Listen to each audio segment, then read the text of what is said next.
Hey, it's a lady. Like I never had my heart broken. Like I never saw a door closing. Like I never... Well, there's been a barrage of explosive stories about Senator John Fetterman and his mental health.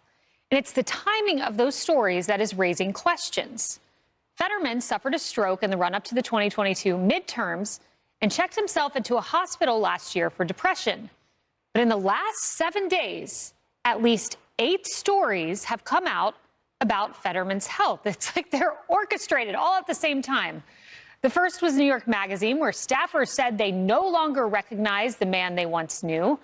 Politico says he finds himself increasingly alone.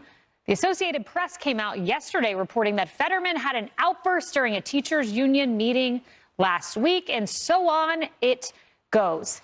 Kennedy, I've thought a lot about this. I read the New York Magazine piece with great intrigue, and they accuse him of wandering into the street and all sorts of salacious accusations.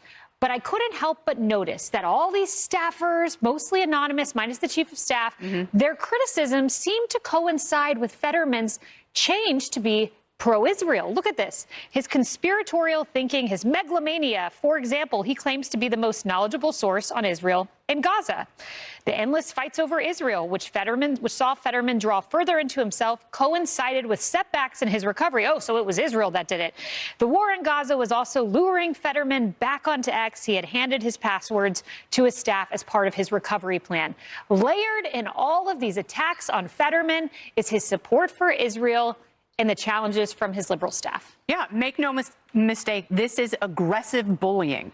So this is like the civilized Politico version of a bunch of pro-Hamas students marching into the Columbia Library, and they're trying to bully him out of office. And, you know, they can't do it by just coming out and saying, we disagree with his stance on Israel, you know, which puts him at odds with the progressive wing of the party. What they're doing is what the press is now doing to former President Biden now that he's out of office. You know, they're doing a postmortem about Biden's decline when they should have been doing that in the moment. They're trying to do the same thing to Fetterman. They're like, well, we've destroyed Biden's reputation. Let's do it with a sitting senator.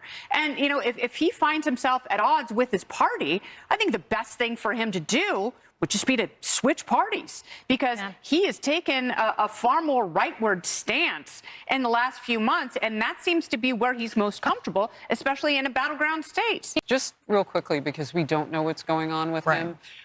This is where those who are in his inner circle really speak up. Where was Dr. Jill Biden at the time? Not a medical doctor, obviously. Where is his wife with all of this going on?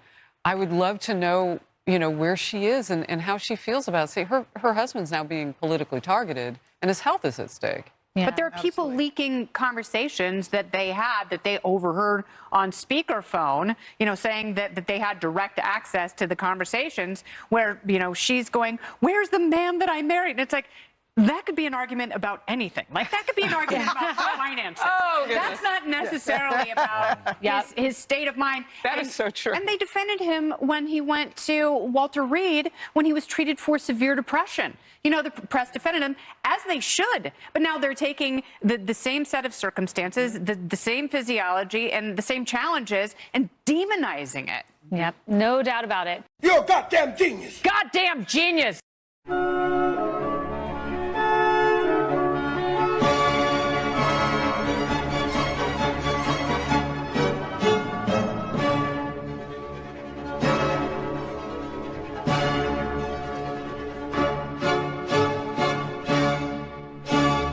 Get the f*** out of here.